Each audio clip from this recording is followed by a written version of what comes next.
everyone and welcome back. I'm Monica. Today we're going to be making more holiday candy fudge. We're going to be doing peanut butter fudge today. Now I've already brought you along for a couple. I will leave them down below. The Divinity fudge, if you have not tried that, I have that recipe down there. It is sassy, but it's good. My husband brought a batch to work last week and it was gone before the end of the day. Many people had never tried it before and they could not believe how delicious it was. So if you've never made Divinity, watch my video, make it, tell me how it is. These recipes are all coming out of different old church cookbooks, but what's great about them is they're not just old recipes and passed down recipes, but a lot of them are family recipes. I have a very big family and I'm one of those people that can go into a store in my Tri-County area and I will run into someone I'm related to. That's how, like, everyone knows who I am. So it's really nice to be able to open up these church cookbooks from different churches. They're not even from the same churches, but from different churches and know that it's a family member's recipe. But we're making the peanut butter fudge, so without further ado, let me bring you along. Okay, so to start off, I have a heavy bottom pot that I'm going to put at about a 6, so just above medium heat, and we are going to be adding 3 cups of just regular white sugar, a half a cup of light corn syrup, and then we're also going to be adding a can of evaporated milk or just a cup of whole milk. And then we're going to get all of this stirred together.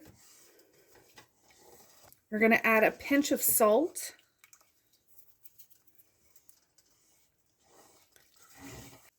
Okay, so once you get pretty much all of that sugar dissolved into the mixture, so that means you can't really feel it anymore at the bottom of the pan, because if there is and you're not stirring it in, that'll burn. But once everything is incorporated, it won't burn. But at this point, you want to go ahead and add your candy thermometer in, and we're going to be doing it to soft ball stage, which is between 235 and 245 degrees.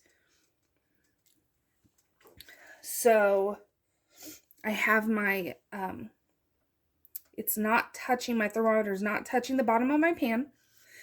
And I'm just going to set it there, let it stay on its little over medium heat.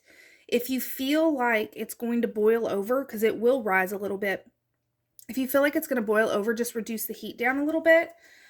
Okay, we have another probably 5 degrees to go, but I wanted to go ahead and tell you the rest of the ingredients. So if you are doing this, I know a lot of people will do the recipes while they're watching me. I want to go ahead and tell you your next ingredients. First, I stir throughout. Not all recipes will tell you to stir, and actually the one that I'm going off of doesn't tell you to stir, but I like to stir because since it has the milk in it, it can scorch. So I'm over here anyway because I want to make sure it doesn't bubble over, so I do it. But I have a 9x13 pan that has parchment in it. The parchment is optional. You could just grease the 9x13, but I find it easier to line the glass dish with the parchment and then grease the parchment with some butter.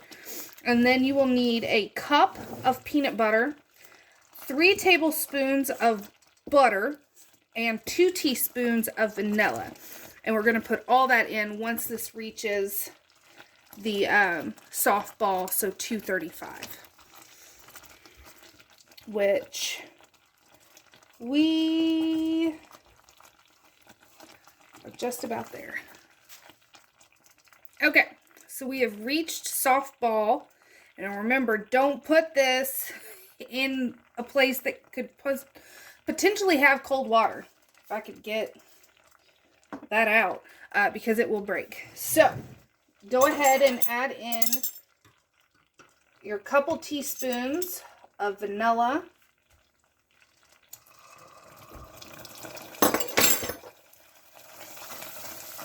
Oh, and turn the heat off. Make sure you turn the heat off. Add in your butter.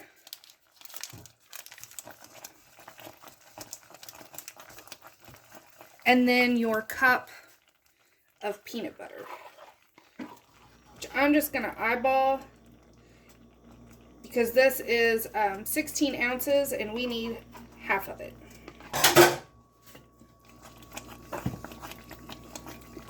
And then just stir, stir, stir until everything is well incorporated.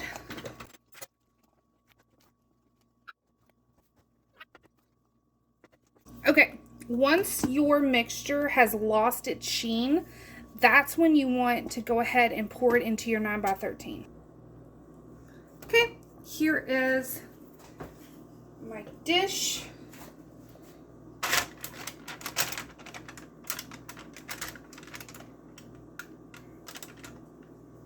Now you could do this in a smaller dish. It's just going to take longer for it to set up. The thinner the fudge, the easier, quicker it's going to set up.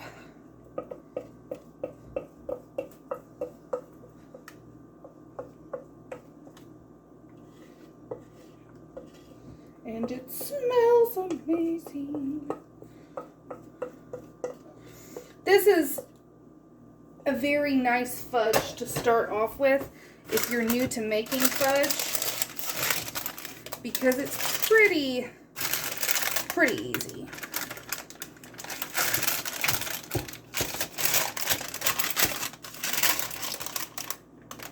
Just try to get everything even. Okay, now this is just gonna sit on the counter until it sets up completely, cools and sets up completely. And then we'll taste test it. Although I can already tell you, it's going to be amazing. Okay, so once your fudge sets up, you can go ahead and cut it as small or as big a pieces as you want. And what I really like is this comes right out. So, now this is clean. Where otherwise, you'd have to deal with having to clean your 9x13. So that's always nice. That's one of the main reasons I like it, is easy cleanup. And it comes away perfectly. So then,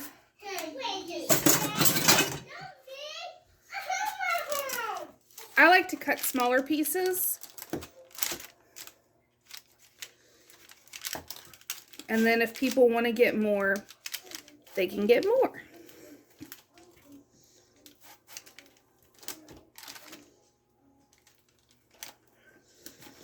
And let me show you. Let me just, it's still a little warm now that I'm cutting into it. Let's see if I can get it to focus on it. Come on. There we go. So there.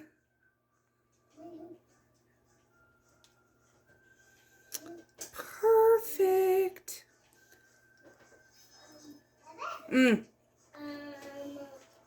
Melt in your mouth. Delicious. Oh my goodness, it's so good. So, hope you enjoyed this video. Try it out. It is super easy. It was so good. Everyone's gonna love you. So, until next time, guys, and I hope everyone that celebrates is having a wonderful holiday season. And if you aren't, I still hope you are having a wonderful day. Thanks for watching.